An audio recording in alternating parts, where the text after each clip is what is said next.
नमस्कार दोस्तों।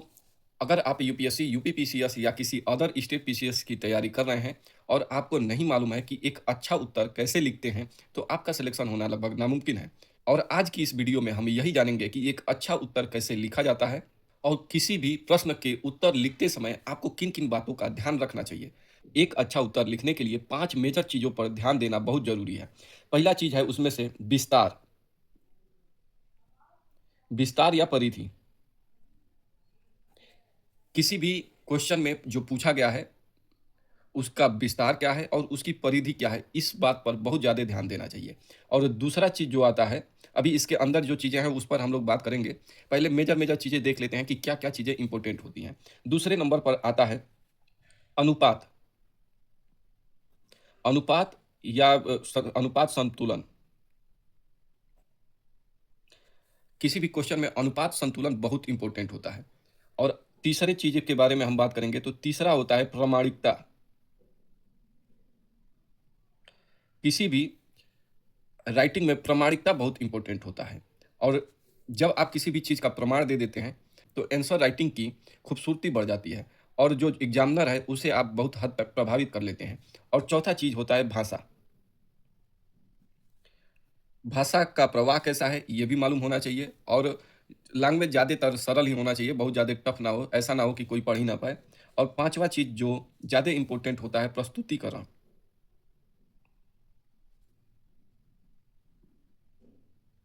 प्रस्तुतिकरण बहुत इंपॉर्टेंट होता है। तो इन 5 चीज़ों पे अगर आप ध्यान देते हैं, पहला विस्तार परिधि, अनुपात संतुलन, प्रामाणिकता, भाषा और प्रस्तुतिकरण। अगर इन 5 चीज़ों पर आप अच्छे से ध्यान देते हैं, तो आपकी राइटिंग स्किल अच्छी हो सकती है। पहला चीज़, विस्तार और परिधि में किन-किन बातों का ध्यान देना चाहिए? विस्तार और परिधि में क्या-क्या चीज़ें होती हैं और किन-किन बातों का ध्यान देना चाहिए? सबसे पहले कि विस्तार परिधि में एक चीज़ जो पूछा है, वो ना छूटे, वो ना छूटे। जो पूछा है वो ना छूटे। और जो पूछा गया है वही लिखना है। जो पूछा गया है वही लिखें। उसमें दूसरा चीज़ अपने मन से ना जोड़ें और तीसरा चीज़ अनावश्यक चीज़ें ना लिखें। अनावश्यक चीज़ें ना लिखें। जैसे कि बहुत सारे स्टूडेंट जो पूछा गया है उसको ना लिखकर अलग की चीज़ें लिख देते हैं, जो जिससे कोई संबंध ही नहीं है। इसलिए आंसर राइटिंग में उनका जो आंसर है वो अलग दिशा में चला जाता है, तो उसको एग्ज़ामिनर ध्यान ही नहीं देता है। और अब आते हैं अनुपात संतुलन पे। अनुपात संतुलन में आपको ध्यान देना है बहुपक्षीय प्रश्नों पर।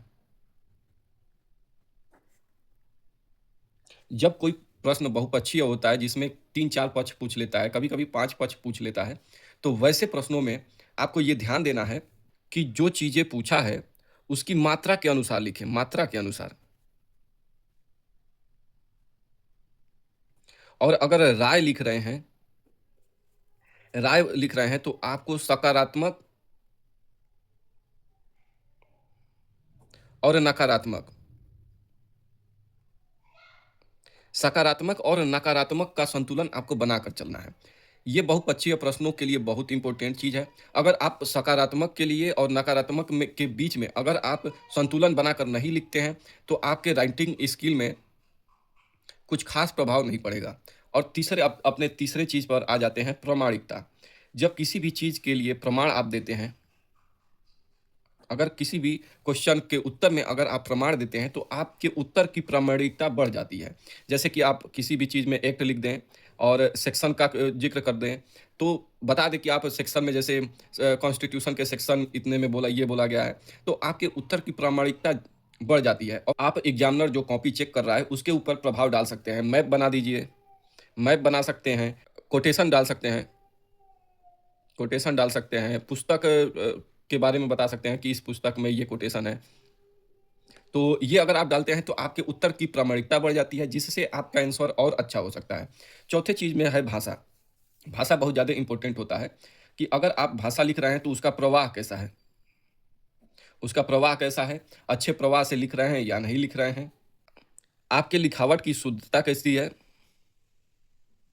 तो आपकी लिखावट की शुद्धता है वो अच्छी होनी चाहिए और वर्तनी वर्तनी अच्छी होनी चाहिए। ये वर्तनी में ज़्यादातर लोग गलत कर देते हैं, जिसकी वजह से ज़्यादा दिक्कत होता है। और व्याकरण, व्याकरण भी इम्पोर्टेंट होता है। आपकी शब्दावली, शब्दावली कैसी है? शब्दावली, जब आप धीरे-धीरे अगर लिखना चालू करते हैं आज से, मैं लेके आने वाला हूँ, आपको बताऊँगा कि कैसे राइटिंग करनी है, तो उसमें आप समझ जाएँगे कि शब्दावली का चयन कैसे करते हैं। और अगर आप पहले से जानते हैं, तो हमें कमेंट बॉक्स में बता सकते हैं। शब्दावली और तत्सम शब्दों पर इसमें ज़्यादा ध्यान देना है। तत्सम शब्दों पर आप ज़्यादा ध्यान दीजिए, जो आसान तत्सम शब्द हैं। ये नहीं कि तत्सम शब्द बहुत ज़्यादा डिफ़िकल्ट वाले डाल दें, आसान तत्सम शब्द में जो आते हैं। और अरबी, उर्दू इन सब भाषाओं पर ज़्यादा ध्यान नहीं देना है। तत्सम शब्द पर दे सकते हैं जो सरल, आसान और समझने लायक हो, उस पे आप ध्यान दीजिए। अंग्रेजी में अगर आप डालना चाहते हैं, तो अंग्रेजी में आप ये कर सकते हैं कि जो जैसे लिखते समय कोई टफ़ वर्ड आ गया जो हिंदी में नहीं समझ में आ रहा है, आपको लग रहा है कि एग्ज़ामिनर समझ ही नहीं पा रहा है, और अगर आप वहाँ पे डालना चाहते हैं, तो डाल सकते हैं। सजावट, 5वें चीज़ में आता है सजावट। सजावट बहुत इम्पोर्टेंट होता है। 4 चाँद लगाने का काम यही सजावट ही करता है। पहला चीज़, पैराग्राफ कैसा है? पैराग्राफ पे बहुत अच्छे से ध्यान देना है। और पैराग्राफ के बाद अगर आपको किसी चीज़ पर ध्यान देना है, तो डायग्राम। डायग्राम बहुत इम्पोर्टेंट है, बिना डायग्राम के तो आजकल कोई कॉपी ही नहीं लिखता है, तो डायग्राम बहुत इम्पोर्टेंट है। और अगर आप डायग्राम अच्छे से बनाते हैं, तो सिलेक्शन होने की संभावनाएँ आपकी बढ़ जाएँगी। और इसके बाद आप पेन कलर पर ध्यान दे सकते हैं, पेन का कलर कैसा है, ये सब पर ध्यान दे सकते हैं, अंडरलाइन कर सकते हैं किसी भी चीज़ को। कोई भी वर्ड लिखे हैं जिसमें आपको लगता है कि टाइम बचा है और ये इम्पोर्टेंट है, तो उसको अंडरलाइन कर दीजिए। हेडिंग, जो हेडिंग है, हेडिंग को भी ध्यान दे सकते हैं। हेडिंग में ध्यान दे सकते हैं कि हेडिंग कैसा है, और हेडिंग में अंडरलाइन कर सकते हैं, ऐसे गोले में कर सकते हैं। तो इन सब चीज़ों से आपकी राइटिंग स्किल अच्छी हो सकती है। ये जो चीज़ें मैं बताया हूँ, सब ये आसान चीज़ें हैं, और ज़्यादातर लोगों को यही चीज़ें नहीं मालूम है कि आंसर राइटिंग करते समय किन-किन बातों का ध्यान रखना चाहिए। ये मेरा पहला वीडियो है, मैं और भी वीडियो लाऊँगा, मैं बताऊँगा कि कैसे लिखना है।